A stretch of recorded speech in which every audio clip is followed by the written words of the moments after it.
Hi there, YouTube. Saint Riot, and I made a build. It's level 200, which is really high, but it's an interesting level to invade at because this is kind of where you get people playing through the game in New Game Plus. Are there still, first step gankers? Yes, absolutely.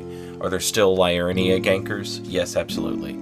Are there still Liurnia Crab Shack fake duelists? Yes, absolutely. But you get a lot of like New Game Plus honest to goodness invasions at this level.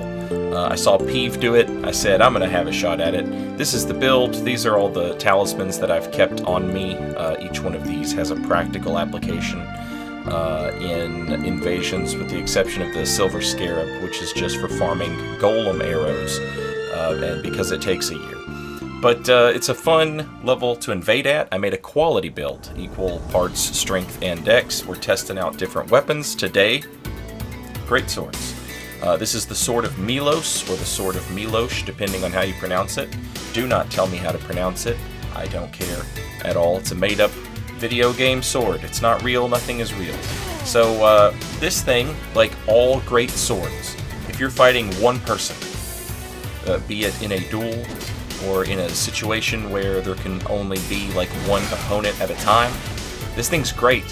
The hyper armor for great swords is in a really good place right now. I'm rocking like 50 poise, which is not a lot, but the hyper armor on just a light attack, I'm gonna say R1 from now on, so just get used to that. But the hyper armor on the light attack is really good. I can make trades with most smaller weapons, especially one-handed. And then the hyper armor on the heavy attack, the R2, is even better than that. This thing looks cool, which is a big plus.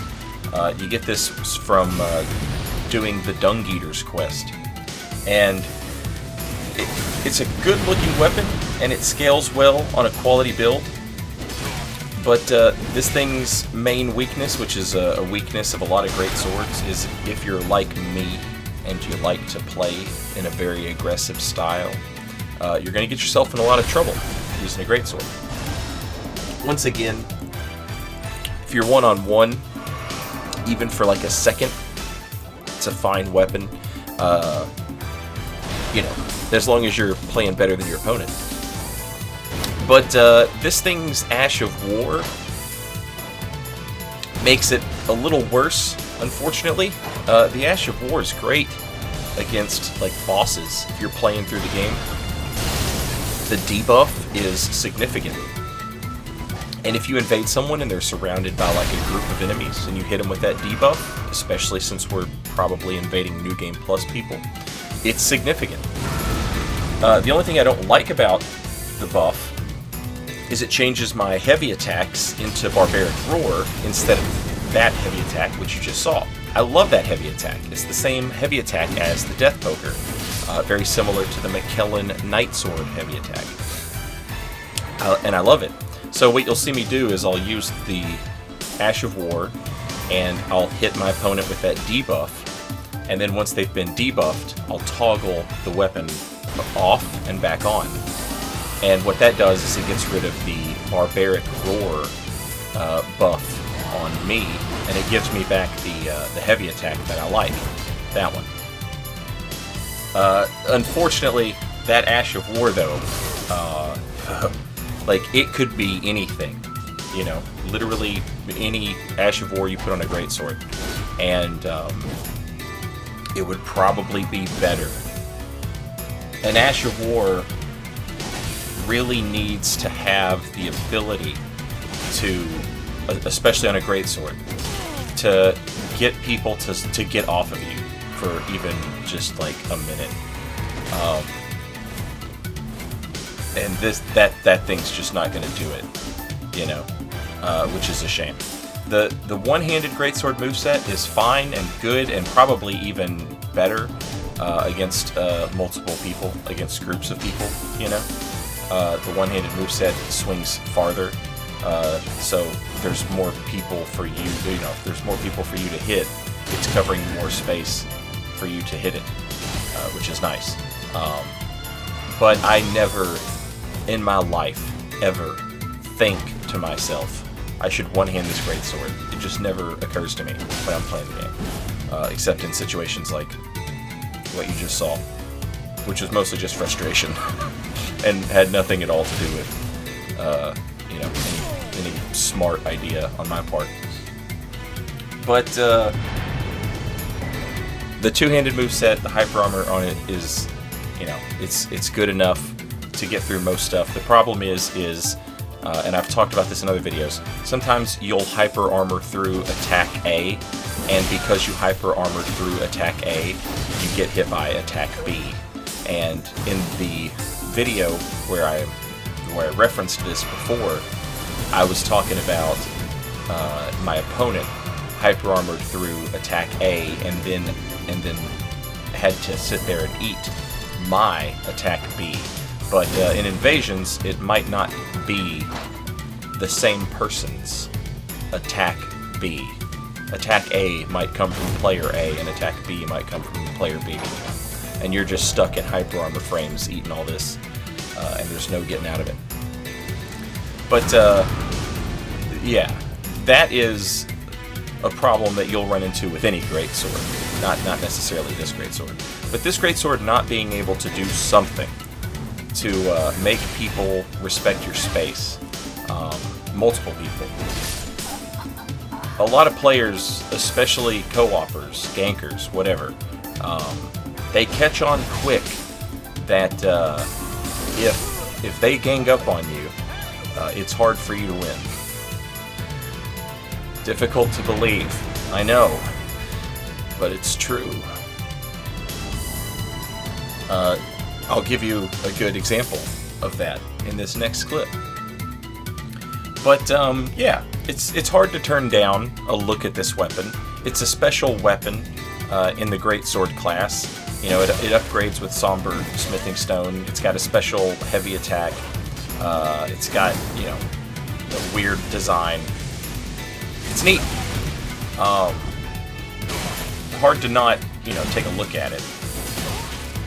And yeah, 2 guys. That's all it takes. That's all you need. Just 2 guys.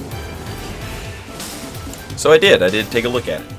And yeah, like I said, if you want to put this on your build and you want to swap to it when it's appropriate, hey, you'll do great with this thing.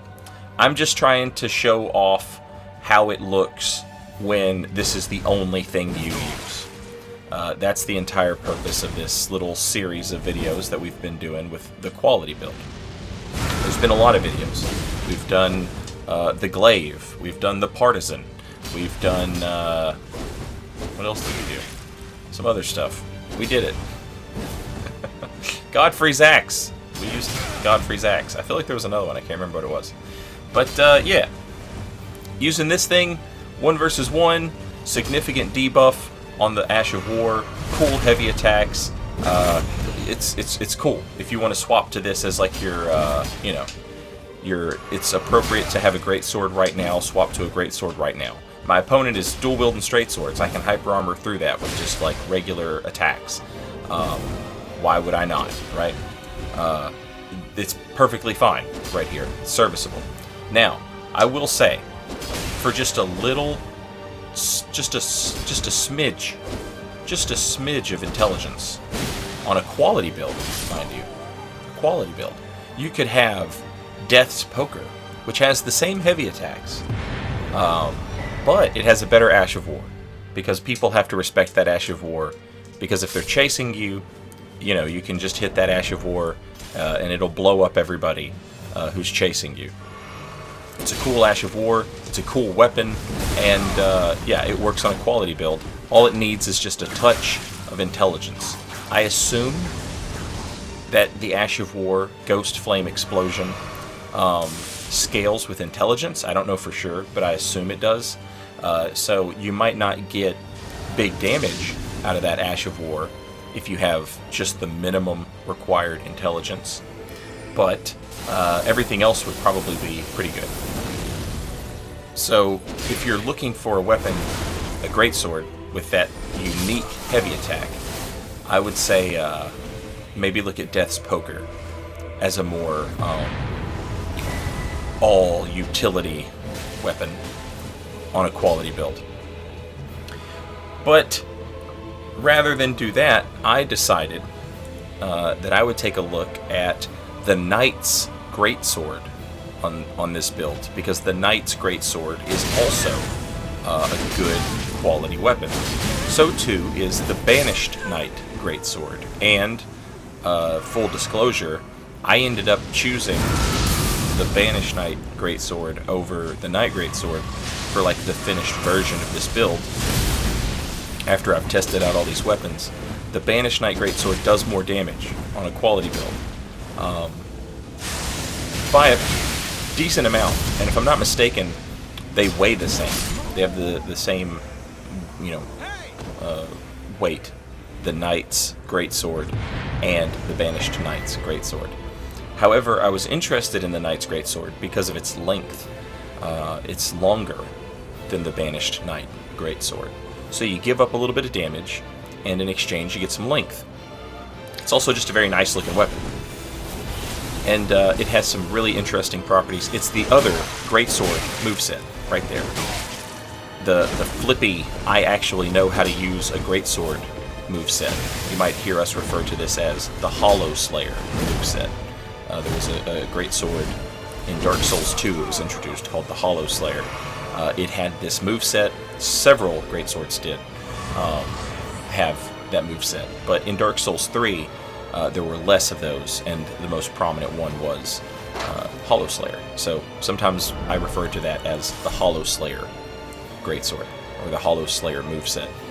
The Hollow Slayer had a big poke on it, though, and this thing is definitely missing that. The only big poke you can get on a Greatsword, if I'm not mistaken, is Claymore, which gives Claymore like its own. Doesn't matter what kind of build. If you want a build that's capable of hitting a big poke, you need the Claymore. That's the only option you have. And I kind of like that. I know other people don't, but it gives the Claymore a very nice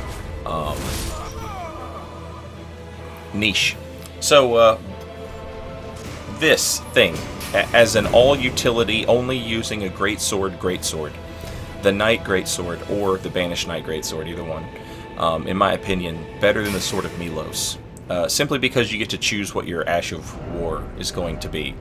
And that allows you to, one, maintain an element of surprise against your opponents, and two, it allows you to pick something that's going to help you where the Greatsword lacks. And where the Greatsword lacks is hitting a bunch of people at the same time who are chasing you. So being able to put something on the Greatsword that will allow it to do that is really nice. I tried out Impaling Thrust, I tried out Piercing Fang. I ended up liking Impaling Thrust a little better on the Greatsword. The reason being, it's faster, has less recovery, I think. So it was just less risky to throw it out. Piercing Fang was one of those things that was like, don't throw it out. Unless you know good and damn well you're going to, hit your one opponent, or you're going to kill one of your 3 opponents, or one of your 2 opponents, or whatever, And it also gives the Greatsword a big poke. And now we've brought the conversation all the way back around. But this thing's cool. As you might have seen, I've done some cool little pseudo combos. Jump attack into R1, R1 into backstep R1, R2 into R1. There's a lot of really fun, interesting moves you can do. It's a pretty stylish weapon. It looks nice, and it can play stylishly. So that's cool. Same with the Banished Knight, either one. But yeah, I really enjoyed this thing. I would also like to shout out this Gold Phantom here, the John Stockton of Gankers. Nobody wants to wear his jersey, but he's a very important member of the team. Maybe the most important member. Everybody wants the Karl Malone jersey, but John Stockton was the one that was like making those passes. And Gravitas is the passes. Gravitas is like the assist machine. That's some John Stockton shit. This John Stockton reference is going over everyone's head. I know it. There's two of you out there, and you're like, I know exactly what Saint's talking about. That John Stockton reference is for you, baby. But yeah, the World Cup is going on. If I knew football or soccer, think of a really good passer who doesn't score much. That's gravitas. It gets everybody else their points. Everybody wants to play Moonveil or Blasphemous Blade.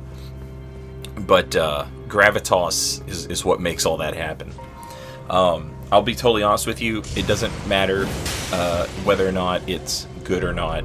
I will always default to stamp upward cut on a Greatsword because it rules. It's hilarious to hit a guy so hard he flies up in the air. I grew up watching cartoons, playing Street Fighter. If somebody hits you and it makes you fly up in the air, that's peak comedy to me. There's nothing funnier than that. You can be your own judge. Do you think it's funny?